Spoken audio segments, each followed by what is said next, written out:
Hi everyone, and welcome to another episode of Musical Memories. I'm your host, Anthony Gamer, and in today's episode we're going to be wrapping up our series on Lynyrd Skynyrd with compilation albums. Compilation albums could be best of, greatest hits, or just a collection of various songs. Back in the 80s and 90s, you saw a lot of these on those, what we used to call cutout stands, or $4.99, $5.99 cassette stands, where you would have like greatest hits albums, or best of, and then sometimes you would have these collections where they would just have a bunch of songs randomly thrown in there. Well, in today's episode I'm going to discuss some of my personal favorite compilation albums from Lynyrd Skynyrd. The thing I've noticed over the years is that the greater a band is, the more compilation albums they seem to have. I mean, if you look at Kiss is probably the greatest rock and roll band of all time, and they have more compilation albums than just about anyone, including the Beatles. Lynyrd Skynyrd is also one of those bands that has quite a few, but I'm going to narrow it down today to my personal favorites. Hits compilations seem to come out every few years for particular artists. Now, how do these record labels get you to keep buying these when you just bought the last best of that came out a few years ago? Well, they add on special bonus tracks that you can't find anywhere else, and let's go ahead and discuss those. The first album I'd like to discuss today is called Skynyrd's First and Last. This was released in 1978, a year after the plane crash. Now, the tracks on this album were songs that had been recorded previous to their first album, Pronounced. The songs were recorded between 1971 and 72. One thing that was interesting about this album was the fact that Ricky Medlocke was actually on this album. He was an early member of Skynyrd before they recorded Pronounced, and would later join the band 20 years after 1977 as a guitar player. But on this album, he was the drummer and sometimes sang lead. After these recordings, Ricky Medlocke would leave the band and start his own band called Blackfoot, which was also a very well-known and popular southern rock band. Out of these tracks on this album, I believe only 4 of them were actually re-recorded and later put on Skynyrd albums, as some of these songs would only be released later on the Skynyrd box set. Even though the album did sell really well and actually went platinum, it was allowed for some reason to go out of print. It was reissued in 1998 and retitled Lynyrd Skynyrd's First, the Complete Muscle Shoals album. Of course, that was the place where they had recorded some of their earlier tracks and was actually referenced in the song Sweet Home Alabama. There were also added tracks to this album as well when it was reissued. When the album was reissued in 1998, it contained 17 tracks, as the original album only contained 9. The next album is Best of the Rest. This compilation album came out in 1982 and was reissued in 1990 on CD. Now, the tracks that were selected for this album weren't necessarily hits, but they were ones that the fans themselves really liked. 2 of the tracks, 1 and 2, I've Been Your Fool and Gotta Go, were previously unreleased. Next up is one of my personal favorite compilations, and that is Legend.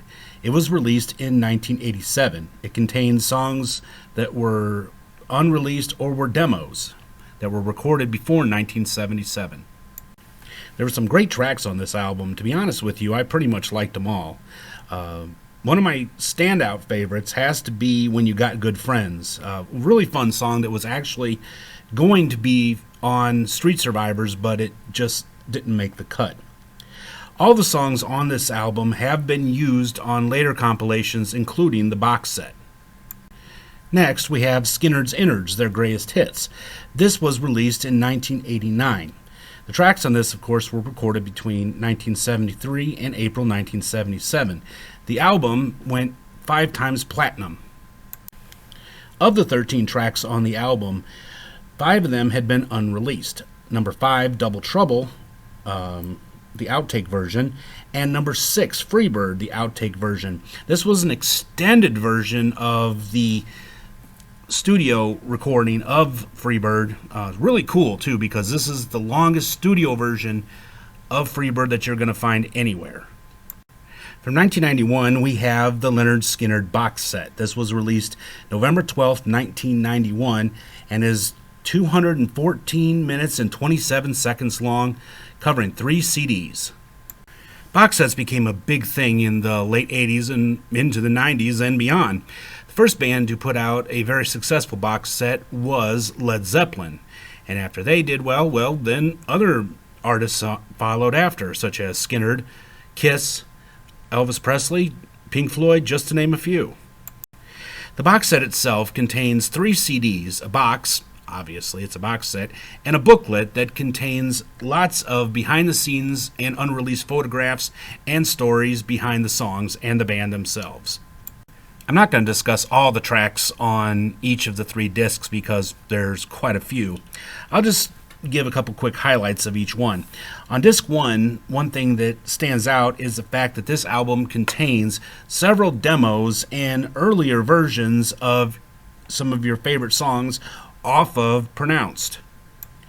Now disc 2 contains several tracks from Second Helping, Nothing Fancy, and Gimme Back My Bullets. It also contains some unreleased tracks I really like for instance, what's that song? Was I Right or Wrong? Really cool song that was intended to be on Second Helping.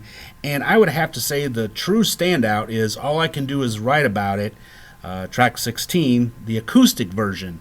Again, as I'd mentioned in a previous episode, this is one of my cousin Richard's all-time favorite Skynyrd tracks and one that he himself really enjoys performing.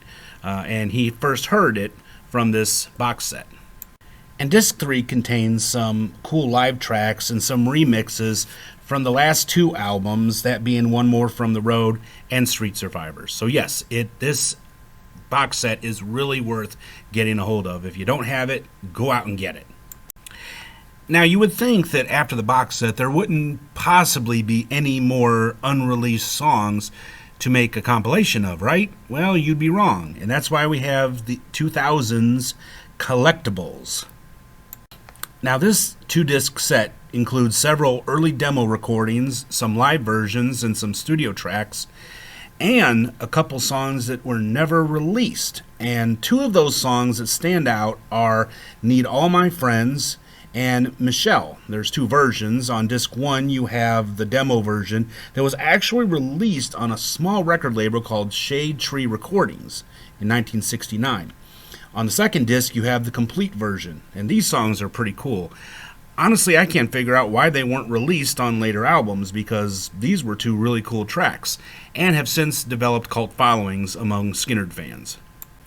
As I wind down this series on Skynyrd albums, I have to ask the question, what would have happened to Skynyrd if the plane crash in 1977 had not occurred? Well, that's a question that a lot of Skynyrd fans, past, present, and future, ask. And I don't really have an answer on that.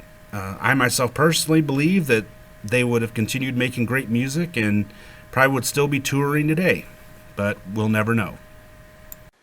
Well, that brings us to the end of another episode of Musical Memories. I really hope you all enjoyed it. If you did, you know what to do. Give us a great big thumbs up. Subscribe if you haven't already. And don't forget to click that little bell icon down there so you'll be notified when I upload a new episode. Well, until next time, this has been Anthony Gamer. All of you take care of yourselves. Stay healthy. Stay safe. Stay inside if you can. Don't forget, we are all in this together. So be safe and be well. And I will see you all in the next episode. Until then, have yourselves a great day. Goodbye.